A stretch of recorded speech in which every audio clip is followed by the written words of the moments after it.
Another state, another setback for Donald Trump. Federal judge rejects his campaign's claim of electoral fraud in Pennsylvania, paving the way for officials to certify Joe Biden's victory in the state. We'll speak to our correspondent in Washington.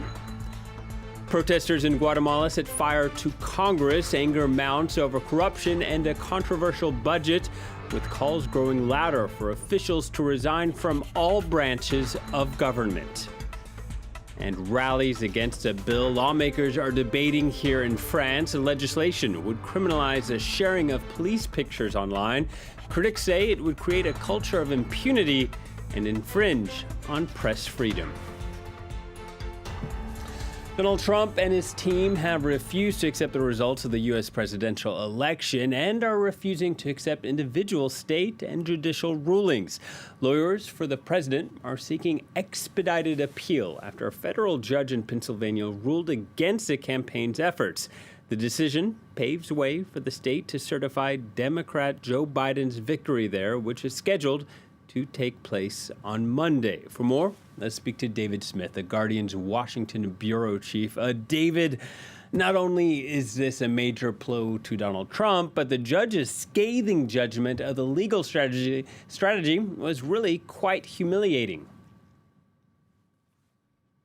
It was. I think scathing is the right word. A 37-page opinion from the judge that at one point described this as a Frankenstein's monster of an argument, and said, trying to invalidate so many thousands of votes like this, you would expect lawyers to come prepared with really very explosive evidence, very persuasive arguments. And in fact, he said it was full of speculation and just not really going to fly, and there was no real doubt that this case would be tossed out, and it does leave the Trump campaign really running out of road now in this attempt to challenge the election results in Pennsylvania and elsewhere.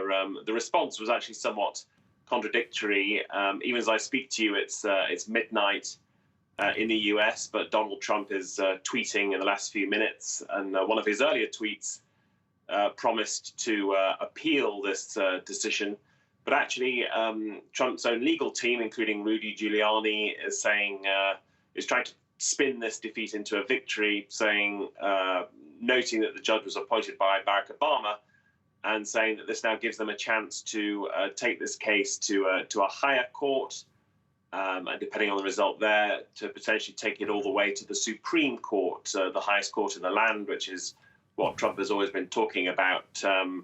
Most experts, though, say that's a completely futile strategy, and really this latest defeat in Pennsylvania is just another nail in the coffin of the Trump legal effort, and a sign of that. Pat Toomey, a Republican senator in Pennsylvania tonight, has congratulated Joe Biden and basically said Trump is out of legal options. Yeah, and this is as we see Trump's lawyers are requesting a recount in another key state in Georgia. That's right. Georgia went to Joe Biden the first time a Democrat has won it since 1992.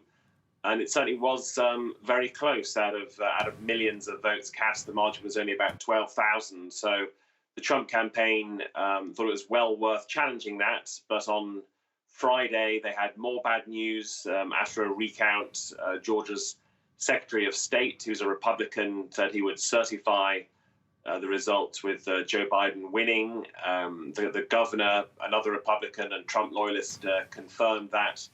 The Trump campaign is still not giving up. They seem willing to push for yet another recount, which would require millions of votes to be scanned once again.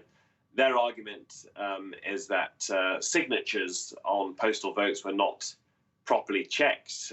Again, independent expert says there's nothing to that, and there's no way that the Georgia result is going to change. Again, the Trump campaign fighting desperately to overturn these results, exhausting every last avenue. But really, it's next to impossible now for them to pull it off. And reiterating these baseless claims of widespread fraud, there are concerns that this could damage long-term trust of Americans in the voting system. And Trump's refusal to concede has also complicated the transition process. That's right. Normally by now, the losing candidate would have called the winner to offer congratulations and a formal concession, and a transition would be well underway. We would have seen Joe Biden invited to the White House for a meeting with the incumbent, but none of that's the case. There's a bureaucrat in Washington who's suddenly emerging as very important, Emily Murphy, the head of the General Services Administration. She has to give the go-ahead for a formal transition, which would see Biden have access to classified information. That's very important. Office space, financial resources, and so on. She's a Trump appointee and is still refusing to do that. Democrats are demanding a meeting with her on Monday for an explanation why. And while all that is stalled, Biden is really hampered in terms of preparing to tackle the coronavirus pandemic, which gets worse by the day. All those various other issues an incumbent president needs to get a handle on.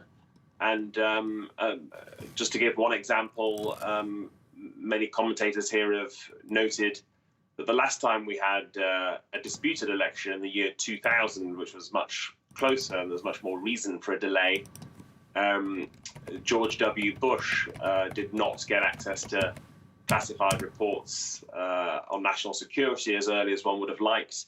That the commission later found played some part in the failure to prevent the 9/11 attacks, and there's fears of that highlights why national security is very important here. All right, thank you very much, David. David Smith reporting from Washington. Anti-government protests in Guatemala took a dramatic turn on Saturday. Hundreds of people stormed Congress and burned part of the building. The incident came as about 10,000 people rallied in front of the National Palace. Calls are growing louder for President Alejandro Giammattei to resign. Demonstrators accuse him of mishandling the pandemic and passing the budget in secret. Let's take a listen to some of the protesters. Caminando y me agarraron. Yo no he hecho absolutamente nada. Yo iba caminando, yo tengo mi derecho constitucional de huelga. Estamos cansados. No hay otra forma más para poder demostrar nuestro repudio, nuestro hartazgo. Estamos cansados ya de tanto abuso por parte de las autoridades. La verdad es que Guatemala llora sangre, el pueblo está harto. Nosotros hemos vivido pisoteados por más de 200 años. A funeral was held in Brazil for a black man who was beaten to death by security guards at a supermarket on Thursday. The killing sparked protests across the country, and it came on the eve of Brazil's Black Awareness Day. Activists say the country has a long way to go before structural and societal racism is eradicated. Aaron Ogunkeye has more. After the anger, a pause for grieving. On Saturday, dozens gathered for the burial of João Alberto Silveira Freitas, the 40-year-old black man and father of 4, beaten to death by 2 white guards at a supermarket in Porto Alegre. Silveira Freitas' death sparked outrage in Brazil, with thousands of demonstrators taking to supermarkets and streets across the country to protest racism and police violence. Ser negro no Brasil é você ter a sua humanidade roubada, é você ter todos os seus direitos violados, é você não ter a possibilidade de ir e vir com a tranquilidade, é você ter o sistema de segurança pensado para ter você como acusado, mesmo quando você é a vítima. The incident was all the more symbolic as it came on the eve of National Black Consciousness Day on November 20th, aimed at celebrating the contributions of Afro-descendants to Brazilian society and raising awareness about racial injustice. Brazilian President Jair Bolsonaro, however, has repeatedly rejected accusations of structural racism in Brazil, accusing protesters of attempting to stoke hatred and division. Brancos, negros e índios edificaram o corpo e o espírito de povo rico e maravilhoso. Aqueles que instigam o povo à discórdia, fabricando e promovendo conflitos, atentam não somente contra a nação, mas contra a nossa própria história. Brazil, which was the last country in the Americas to abolish slavery, has a long history of racism, one that activists say the country has failed to eradicate. Though black and mixed-race people account for 57% of Brazil's population, they constitute nearly 80% of those killed by police. Well, here in France, thousands of people protested a controversial bill currently being debated by the National Assembly. The legislation would limit the filming of police. Proponents say it protects officers and their families from the very real threat of harassment. But critics say it infringes on press freedom and makes it harder to hold police accountable for abuses of force. Sharon Gaffney reports. Rights activists, journalists and concerned citizens took to the streets of cities across France on Saturday in protest against Article 24, part of a new security law which, if enacted, will place limits on the filming of on-duty police officers. The legislation is aimed at protecting the security forces from online abuse. C'est une atteinte grave à la liberté d'informer. Et je suis d'autant plus scandalisé qu'il y a 2 semaines, le président de la République lui-même, avec des trémolos dans la voix, défendait la liberté d'expression pour venir la fouler aux pieds à peine 15 jours après. Enfin, l'hypocrisie est totale. Nous continuerons à nous battre pour préserver nos libertés et nos droits de s'informer et de manifester. Politicians opposed to the legislation were among the protesters. Nous ne voulons pas de ces lois ultra-sécuritaires qui n'apportent rien du point de vue de la sécurité, sinon que d'accentuer la conflictualité là où il faudrait la désescalade. The largest demonstration took place in Paris, where 5,000 people gathered near the Eiffel Tower. Les vidéos sont très importantes lorsque les violences vont dans les juridictions pour avoir des preuves à l'encontre des policiers et des gendarmes ou pour acquitter les militants qui sont injustement ou les manifestants qui sont injustement poursuivis en justice. On ne peut pas oublier les faits que les policiers sont victimes de violences, mais là ils sont là, les policiers quand ils travaillent ici représentent la République, ils ne sont pas là en tant que personne, ils sont là en tant que représentants de l'État, de la République, et donc il y a une sorte d'impunité globale des représentants de l'État. C'est tellement grave et c'est tellement... on ne peut pas juste se taire et laisser passer ça. Several people were arrested after police clashed with protesters at the end of the rally in the French capital. On day 2 of the G20 summit, climate change will be the highlight later today. But on day 1, talk was dominated by the pandemic and its uneven economic recovery. The virtual event, hosted by Saudi Arabia, saw world leaders concerned that global divisions could further deepen between rich and poor countries. Catherine Clifford and Laure Menon report. Taking pride in being the first Arab country to host the G20, the streets of Riyadh are lined with posters announcing the event. The opening ceremony took place without any foreign leaders on location due to COVID restrictions. At the top of the agenda this year could only be the pandemic and the risks it poses to the world economy. The world's GDP is expected to decline by 4.4% in 2020, according to the IMF. Koronavirüs salgınının dünyanın en büyük ekonomilerini aynı çatı altında buluşturan. A cooperação no âmbito do G20 é essencial para superarmos a pandemia da Covid-19 e retomarmos o caminho da recuperação econômica e social. The G20 committed in March to do whatever it takes.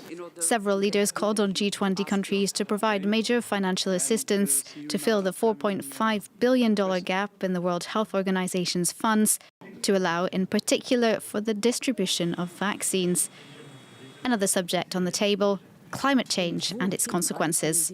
The summit will reflect our commitment to rapidly recover from the crisis and to find solutions for the major challenges facing humanity today, from climate change to enduring inequalities.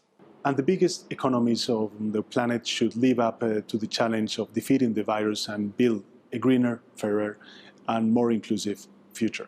The G20 faces calls for boycotts due to the Saudi kingdom's human rights violations. Since the murder of Jamal Khashoggi in 2018, Crown Prince Mohammed bin Salman has remained an outcast on the international stage, in Europe in particular, and soon in the US, where he's lost his ally in outgoing President Donald Trump. That's the news for now. Thanks for watching, and please stay tuned to France 24.